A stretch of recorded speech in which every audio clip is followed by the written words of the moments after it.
प्रकार से जे नरा ज्ञानशीलाश्च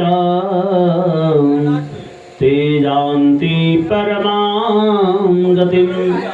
सज्जनों, जो प्राणी ज्ञानी रहते हैं, सत्संग किए हुए रहते हैं, उनको परम गति अवश्य प्राप्त होती है और उनको परम गति के बारे में मालूम भी होता है, दुर्गति किस तरह होती है और परम गति की प्राप्ति कैसे होती है। एक केवल ज्ञानशीलाश्च, जो ज्ञानों में शील है, सत्संग में जो डूबे हुए रहते हैं, भक्ति में जो डूबे हुए रहते हैं, उनको ही पता चल सकता है, किसी दूसरे को नहीं। बोल वृंदावन बिहारी लाल की जय। इसलिए परम गति क्या है? उत्तम गति। उत्तम गति क्या है? जो गति आपको वैकुंठ की प्राप्ति करवा दे। वैकुंठ की प्राप्ति कैसे होती है? सत्संग श्रवण करने से। तो क्या सभी लोग जो श्रवण कर रहा है सभी की मुक्ति हो जाती है? तो सबों की नहीं। तो जो सत्संग श्रवण करके जीवन में उतारे, उसी के जीवन में परिवर्तन आता है और उसी का वैकुंठ भी कन्फर्म हो जाता है। सज्जनों, तो कथा सुन के केवल सुनना ही नहीं है, जीवन में भी उतारना है। इसलिए यहाँ पर कहा गया कि जे नरा ज्ञानशीलाश्च ते जानति परमां गतिम। पापशीला नरा जानति दुखेन जमजातनम्। और पापी पुरुषों को क्या मिलता है? जमदूतों के द्वारा दिए जाने वाला जातना। जम यातनाओं को भोगना पड़ता है पापी प्राणियों को। पापी प्रेतात्मा जो रहते हैं, जो पाप करते करते इस धरती से उठकर चले जाते हैं, उसके सारे बुरे कर्मों का फल यमदूतों के द्वारा उसको मिलता है और उसको भोगना भी पड़ता है। सज्जनों, पापी पुरुष को डर लगता है अंतिम समय में, मैं बहुत बड़ा पाप किया हूँ, भगवान का भजन नहीं किया हूँ, भगवान का नाम नहीं जपा हूँ, न जाने मेरे साथ क्या होगा। बड़ा उसको डर लगता है। सज्जनों, अंतिम समय में उसको नोटों का बंडल भी दीजिएगा तो भी उसको नहीं छुएगा। वो बोलेगा, अरे भैया, इसको कमाने के लिए तो मैं अपना जिंदगी लगा दिया। लेकिन क्या सज्जनों वहाँ पर काम आता है? यहाँ का नोटों का बंडल वहाँ पर काम नहीं आएगा। वहाँ का करेंसी ही दूसरा है। विदेशों में यहाँ का करेंसी का कोई वैल्यू नहीं रहता, वो वहाँ का चाहिए महाराज। और वहाँ का करेंसी क्या है? राम नाम रूपी करेंसी। ये अगर है आपके पास तो इस धन को यदि आप कमाए हैं तो वहाँ पर कोई टेंशन नहीं है। वहाँ जमदूत किसी प्रकार का कष्ट आपको नहीं देंगे। यदि आपने यहाँ बुरा कर्म किया है तो वहाँ पर भी इसके फल को आपको भोगना ही पड़ेगा, उसमें कोई संशय की बात नहीं है। शरणों, बहुत सुंदर बात क्या आया कि पापों में डूबे रहने के बाद जीवों का पतन हो जाता है। सज्जनों, सुकृतम दुष्कृतम वापे और भुक्त्वा पूर्वं यथार्जितं कर्मयोगात् तदा तस्य कश्चिद् व्याधि परजायते। सुकृतम दुष्कृतम वापी। सुकृत कहते हैं पुण्य को, दुष्कृत कहते हैं पाप को। अगर आपने पाप किया है तो जीवन के अंतिम समय में आपको भयंकर दुख की प्राप्ति होगी। आप रोगी बन जाइएगा, बहुत दिनों तक आप बिस्तर पे रहिएगा और बहुत सारे कष्टों को भोगिएगा। सज्जनों, ये आपका पहचान करवाता है कि आपने कहीं न कहीं बुरा कर्म अवश्य किया है, जानबूझकर करिए या अनजान से करिए। महाराज विश्व पितामह अनजान से ही कि जीव को कांटों पर फेंक दिए। सज्जनों, उसके परिणाम क्या हुआ उसका? कि उनको भी वही बाणों की सैया पर कुछ दिन के लिए ही सोना पड़ा।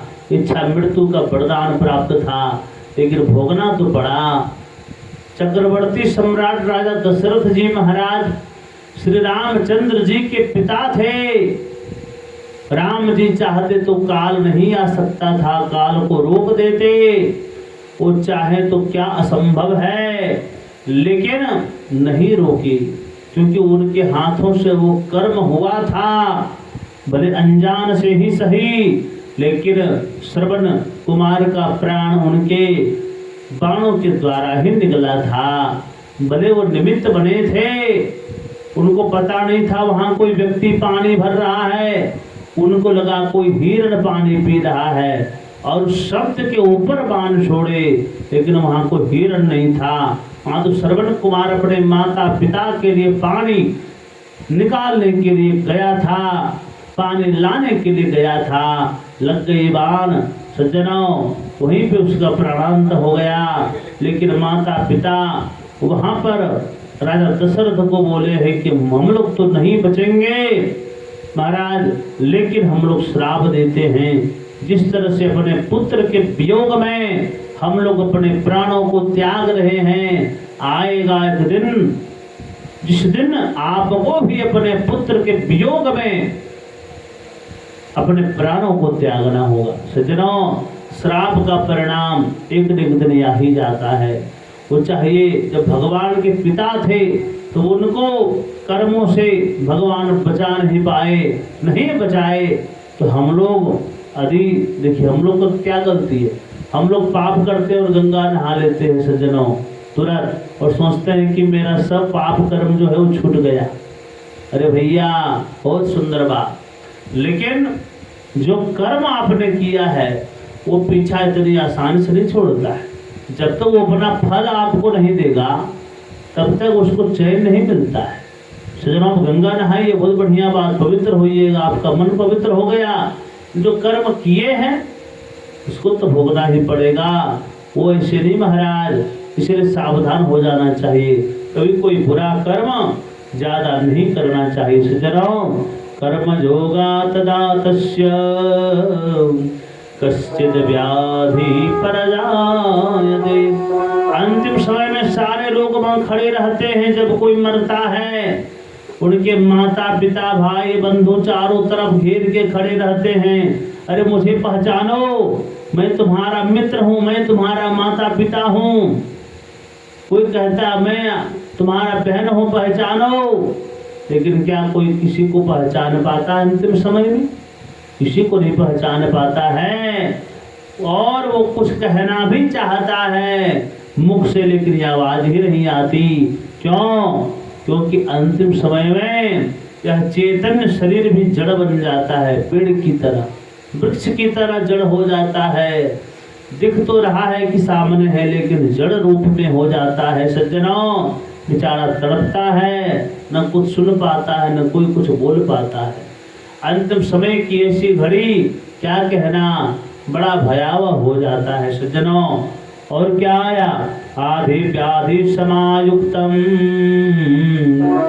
जीविता सा समोद सुखम कालोपलीयान यही वद ज्ञातः प्रतिपद्यते। सज्जनों, जीने की आशा कभी किसी की खत्म नहीं होती। किसी को पूछेगा क्या भैया आप मरना चाहते हैं, कोई धरती में नहीं कहेगा कि मैं मरना चाहता हूँ। हर किसी को जीने की इच्छा है, लेकिन हर कोई जी पाता है? नहीं जी पाता। सबका एक समय सीमा है, और समय जब आता है तो संसार से विदाई उसको लेना ही पड़ता है। सज्जनों, कोई उपाय नहीं है। सज्जनों, अंतिम समय में जमदूत कैसे झपटता है पापात्माओं के ऊपर। आया है कि अंतिम समय में जमदूत पापियों के ऊपर ऐसे झपटते हैं जैसे सर्प मेढक को देखकर झपटता है। जैसे सर्प मेढक को देखता है, तुरंत मौका वो तलाशता है, और मौका पाकर के एक झपट्टा मारता है, अपना ग्रास वो बना लेता, अपना भोजन वो बना लेता है उस मेढक को। सज्जनों, ही अंतिम समय में दुर्गति होती है। और क्या आया, जत्रापजात निर्वेदो म्रियमाना स्वयं भृते और वायुनोत्कर्मतो तारः कप समरुद्धनाड़िकः। अंतिम समय में वायु से गला उसका अवरुद्ध हो जाता है। कफ कंठ में जम जाने के बाद कंठ से घुर घुर का आवाज आने लगता है, नाड़ियां अवरुद्ध हो जाती है, सारा शरीर जड़ हो जाता है, बेचारे की आंखों से सुरधारा निकलने लगती है। अंतिम समय का बहुत दुखदायी क्षण होता है सज्जनों। काशश्वास कीर्तायासः कंठे च घुरघुरायते, कंठ से घुर का आवाज आने लगता है। शयाना परिशोचत भी परिवित्तः स्वबंधुभिः। अंतिम समय में सज्जनों सोचने लगता है कि मैं क्या करूं क्या न करूं। बैंक बैलेंस को एफडी जो जमा किया था लाखों का करोड़ों का, उसका अता पता नहीं मिल पा रहा है। इस बैग में लेकर जाऊंगा नोटों का बंडल। हम लोग क्या करते हैं, उसी तरह तो कर रहे हैं। हम लोग गृहस्थाश्रम के लोग हैं सज्जनों, और हम लोग नहीं सोच पाते हैं कि इस लोक से आप कुछ लेकर नहीं जा पाइएगा। अरे भैया ऐसा सोच लेते तो इतना बड़ा जगह के लिए फिर काटा काटी क्यों करते, एक दूसरे का प्राण क्यों लेते, क्योंकि वो सत्संग जीवन में किया ही नहीं है, मूर्ख के बराबर होता है। देखिए ऐसे एक छोटा सा जो जानते हैं ना, आपके बाबा लेकर जा पाया ना, आपका बाप आज तक कोई लेकर के जा पाया इस जमीन को, न आपके खानदान में आगे कोई लेके जा पाएगा। तो भैया थोड़ा सा के लिए जीव जीव को मार देता है, भाई भाई को मार देता है, पुत्र पिता को मार देता है। सज्जनों ऐसे लोग व्यर्थ हैं, क्योंकि इनके जीवन में सत्संग नहीं है, इनके जीवन में प्रभु की कृपा नहीं है, तो ये सब कर भी और क्या सकते हैं। सज्जनों अंतिम समय में बेचारा तड़पता है, कितना मैंने छल कपट किया, बेईमानी किया, इसका फल तो मुझे भोगना ही पड़ेगा। बेचारा डरने लगता है, लेकिन करें तो क्या करें, कर्म अगर हुआ है। अच्छा आप यदि किए हैं, आप किसी को मार के धन का हरण किए हैं तो भोगना भी आपको ही पड़ेगा, कोई और नहीं भोगेगा। सज्जनों उस दुख को आपको ही भोगना होगा, आपके बदले वहां कोई भोगने के लिए आने वाला नहीं है। सज्जनों एवं कुटुंब भरणे व्यापृतात्मा जितेन्द्रिय। अंतिम क्षणों में उसको दिव्य दृष्टि मिल जाता है, किसी भी प्राणी को बहुत दूर देखने लगता है, अपने कर्मों को देखने लगता है और तड़पने लगता है कि भैया छल से किसी को मरवाया हूं मैं, तो उसको डर लगता है कि मेरा क्या हाल होगा, वो सोच के ही डरने लगता है। सज्जनों इसलिए अंत समय में दिव्य दृष्टि उसको प्राप्त हो जाता है।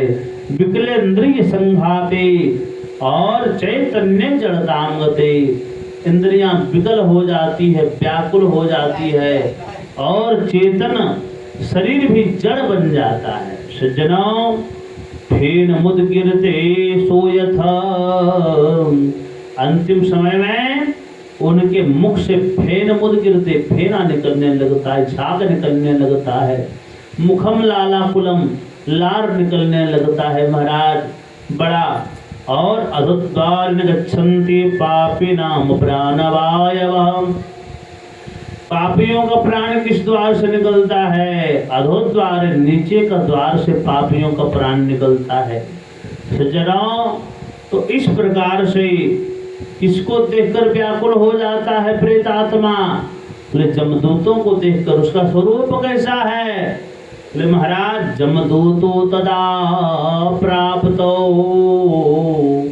भीमो सरभ से क्षणो, और कैसा पाश दंड धरो नगनौ दंते कटकटायितौ, जमदूतों तथा जमदूत दोनों दो रहते महाराज। विकराल चेहरा उसका रहता है, पाश दंड हाथ में जमदंड लिए हुए रहते हैं और नग्न अवस्था में रहते हैं।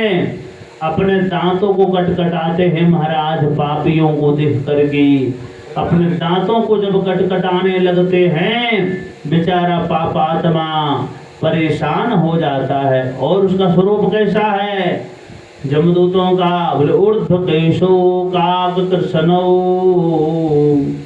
वक्रतुंडो नखायुधो।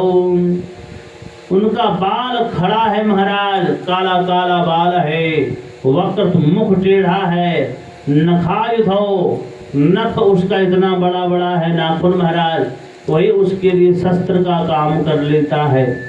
तान दृष्टवा त्रस्त हृदयः सकर्णमूत्रं वंजते।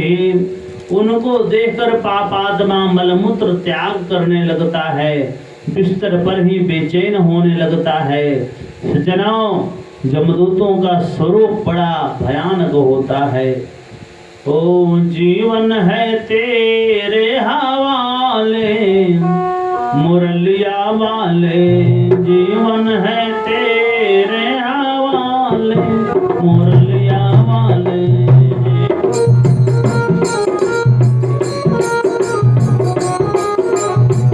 ए हो मुरलिया वाले, ए हो बसुरिया वाले,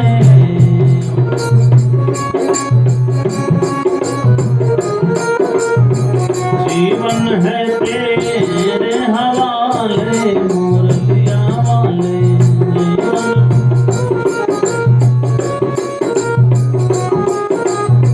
जय हो।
तेरे हाथ की, तेरे हाथ की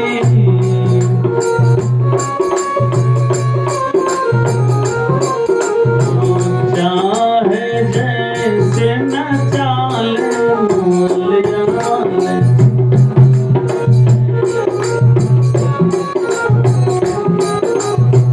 जीवन है तेरे हवाले मोलिया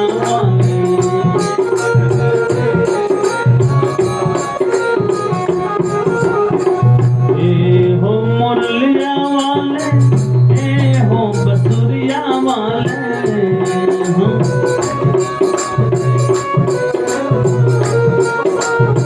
जीवन है तेरे हवाले मुरलिया वाले, जीवन है तेरे हवाले मुरलिया वाले, जीवन है तेरे जीवन है तेरे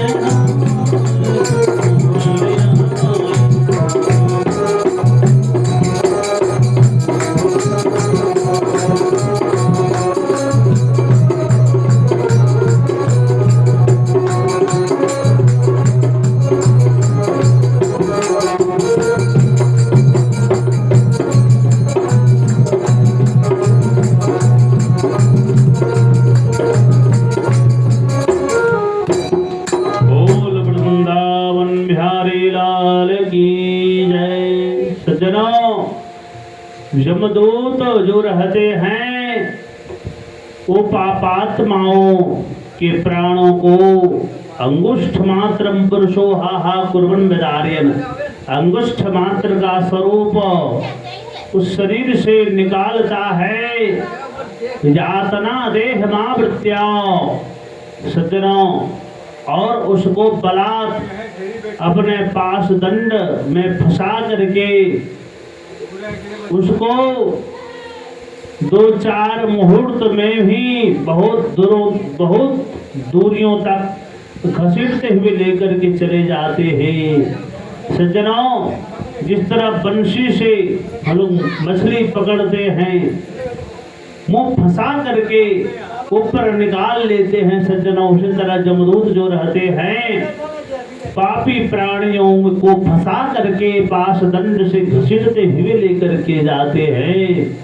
सज्जनों, बड़ा विचित्र होता है, जो पापात्मा रहते हैं उसको भयंकर कष्ट देते हैं महाराज, बड़ा दुख पाता है बेचारा, रोने लगता है। सज्जनों, आया है कि भवन्ति प्रेत रूपास्ते पिंडदान विवर्जिता, भवन्ति प्रेत रूपास्ते पिंडदान विवर्जिता और आकल्पम निर्जना अरण्ये भरवन्ते बहु दुखिता। सज्जनों, यदि बढ़िया ढंग से प्रेत के निमित्त पिंडदान क्रिया विधि न हो तो ऐसे प्रेतों को आकल्पम निर्जना अरण्ये युगों युगों तक निर्जन वन में भटकते रहना पड़ता है। सज्जनों, भटकते रहना पड़ता है, कहीं कुछ उसको प्राप्त नहीं होता है। इसलिए पिंडदान का क्रिया बढ़िया ढंग से होनी चाहिए। इधर उधर सस्ते की तरह काम नहीं करने चाहिए। सज्जनों, तो काम को भी देखना है इस तरह से, बढ़िया काम जो हो, बढ़िया ढंग से जो काम करे, सब काम करवाना है। क्योंकि आपके माता पिता ने आपको जन्म दिया और जन्म दिया तो उस कर्ज को आप एक जन्म तो क्या रहो, कई जन्मों तक भी नहीं चुका सकते। कम से कम अगर उस धरती से गए हैं तो उनके लिए गरुड़ पुराण की कथा, श्रीमद् भागवत कथा, सत्संग, हरि चर्चा यदि आप करवा देते हैं, आज वो प्रेत खुश होते होंगे। जो आपके पिताजी थे महाराज, वो भी खुशी होते होंगे। माता पिता सबके प्रसन्न होते हैं जब बेटा कोई बढ़िया काम करता है। आज वो कहते होंगे कि बेटा बहुत बढ़िया, तेरे पास जो भी था उसी से तुमने मेरे निमित्त इतना बड़ा आयोजन करवाया। भगवान तुम्हारा भला करे और मेरा भी आशीर्वाद तुम्हारे सदैव में साथ रहे प्रभु। तो आज वो भी आशीर्वाद देते होंगे। सज्जनों, भवन्ति प्रेत रूपास्ते पिंडदान विवर्जिता। देखिए सज्जनों, यदि वर्ण संकर दोष से युक्त पुत्र के द्वारा यदि पिंडदान हो तो भी उसको प्रेत जोनि से मुक्ति नहीं मिलती है। अब कहिएगा वर्ण संकर दोष वाला क्या है महाराज, कैसे लगता है? देखिए कोई ब्राह्मण जाति के हैं, वर्ण के हैं और क्षत्रिय कन्या से विवाह कर लिया तो उससे जो बालक होगा, जो संतान होगी, उसके हाथों से यदि पिंडदान करवा दिया जाए अपने ही माता पिता के लिए तो उनको प्रेत जोनि से मुक्ति होने में संशय होता है। हो सकते हैं, नहीं भी हो सकते हैं, कोई गारंटी नहीं है। सज्जनों, यदि भगवान का भक्त होगा तो हो जाएगा। लेकिन सज्जनों, यदि वर्ण संकर दोष से युक्त और अन्य दोषों से युक्त अगर बेटा रहेगा तो उसके हाथों से आपको पिंड की प्राप्ति नहीं हो सकती है। आजकल धन के लोभ के कारण अनेक जातियों में विवाह हो रहा है। आजकल तो लव मैरिज हो गया है। सज्जनों, जब पसंद आ गया, जो आ गया उसी से कर लिया जाए। तो भेड़ बकरियों की तरह नहीं, खुले चरने वाला हिसाब किताब नहीं होनी चाहिए। मर्यादा है, मेरे राम जी मर्यादा में रहे और उसी ढंग से हम लोगों को भी रहना चाहिए। मर्यादा में रहकर संबंध बनाना चाहिए, विवाह करना चाहिए और बढ़िया ढंग से परिवार के साथ जीवन व्यतीत करना चाहिए। जिस किसी से विवाह न कर लिया जाए, ऐसा यदि कोई कर रहा है तो उसका इस लोक और परलोक दोनों जाता है, दोनों बिगड़ता है, उसके हाथ से दोनों चला जाता है। सज्जनों, सिर्फ बढ़िया ढंग से सारा विवाह होता है। तो आकल्पम निर्जना अरण्ये भरवन्ते बहु दुखिताः। लेकिन ऐसे अन्य जातियों के द्वारा उत्पन्न पुत्र से यदि पिंडदान होता हो तो उस पिंडदान की क्रिया से वैसे प्रेत को मुक्ति नहीं मिल पाती है। और ना भुक्तम क्षीयते कर्मम कल्पकोटि शतैरपि। ना भुक्तम क्षीयते कर्मम, करोड़ों युगों तक जो है वह भटकते रहते हैं उसी प्रकार निर्जन वन में। या भुक्त्वाम जातनाम जंतुर्मानुष्यम लभते नहीं। और बहुत ज्यादा जातना दिया जाता है महाराज। इस शरीर का नाम भोग शरीर है। एक तो स्थूल शरीर है जो कि जला दिया जाता है या गाड़ दिया जाता है या जल में बहा दिया जाता है। लेकिन इस सूक्ष्म शरीर जो है उसको भोग शरीर भी कहते हैं। हम लोग पहले ही सुन चुके हैं। जब स्वप्न आप देखते हैं तो वहाँ जो घूम रहा है दिल्ली बम्बई, आप यहाँ सोए हैं तो वहाँ कौन घूम रहा है? सूक्ष्म शरीर वही है सज्जनों। पाप पुण्य के फलों को वही भोगता है और उसी को जमदूत लेकर के जाते, उसका नाम भोग शरीर भी है। लाख मार दे कोई, लेकिन वह शरीर मरता नहीं है, केवल भोग भोगेगा, मरेगा नहीं। सज्जनों, इस प्रकार से आया है प्रभु के अर्तां दत्यासुता पिंडान् देनेषु दशसो द्विजः प्रत्यहं ते विभाजयन्ते चतुर्भागं खगोत्तमः। 4 भागों में जो 10 दिनों तक पिंड पड़ता है, 4 भागों में उसका विभाजन होता है। किस तरह? भागद्वयं तु देहस्य पुष्टिदं भूत पंचके। 2 भाग पंचभूतों को दिया जाता है। तृतीयम जमदूतानाम, तृतीय भाग जमदूतों को मिलता है और चौथा भाग ही उस प्रेत को मिल पाता है। बोल वृंदावन बिहारी लाल की जय। सज्जना, इसलिए बढ़िया ढंग से पिंडदान की क्रिया करनी चाहिए। किस तरह से शरीर का निर्माण कैसे होता है 10 दिनों तक, पूर्ण शरीर का निर्माण कैसे होता है। प्रथमे हनिज पिंडस्तेन मूर्धा परजायते, प्रथम दिन के पिंड से मूर्धा मस्तक का निर्माण होता है। ग्रीवास कंधो द्वितीयेन तृतीयाद हृदयम भवेत्, द्वितीय दिन के पिंड से ग्रीवा और स्कंद कंधा का निर्माण होता है, कंठ का निर्माण होता है। और तृतीय दिन के पिंड से हृदय स्थल का निर्माण होता है। और क्या, चतुर्थी तु भवेत् पृष्ठम पंचम मनाभिरेव च, चतुर्थ दिन के पिंड से पृष्ठ का निर्माण होता है। और पंचम दिन के पिंड से नाभि स्थल का निर्माण होता है। खष्टे तु सप्तमे चैव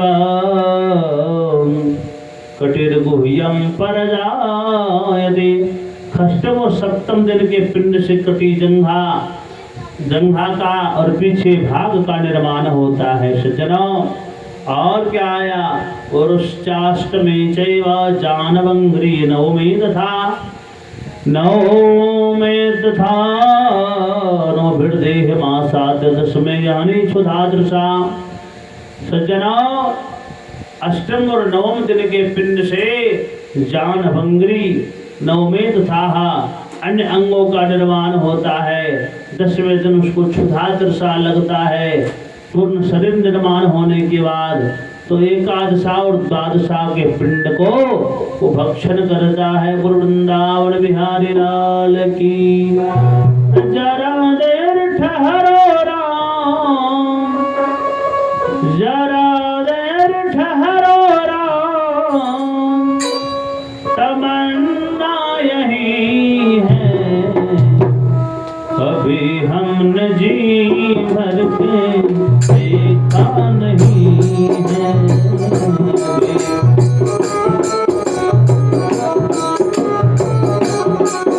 ओ जरा देर ठहरो राम, जरा देर ठहरो राम, तमन्ना यही है कभी हमने जी भर के देखा नहीं है।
जाओ प्रभु अब समय हो रहा है,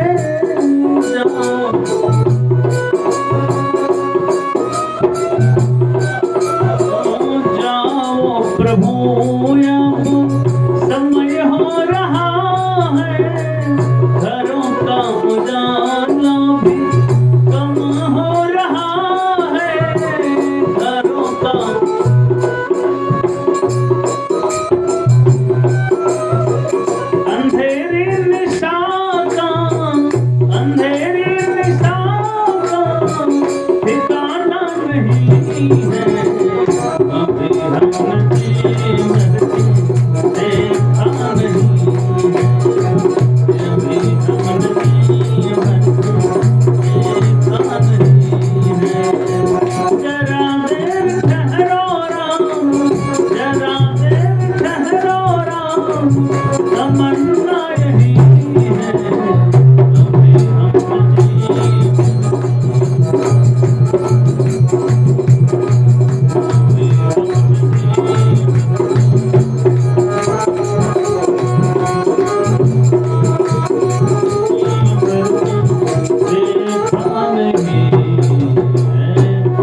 सियावर रामचंद्र की जय, वृंदावन बिहारी लाल की जय, सांवरे सरकार की जय।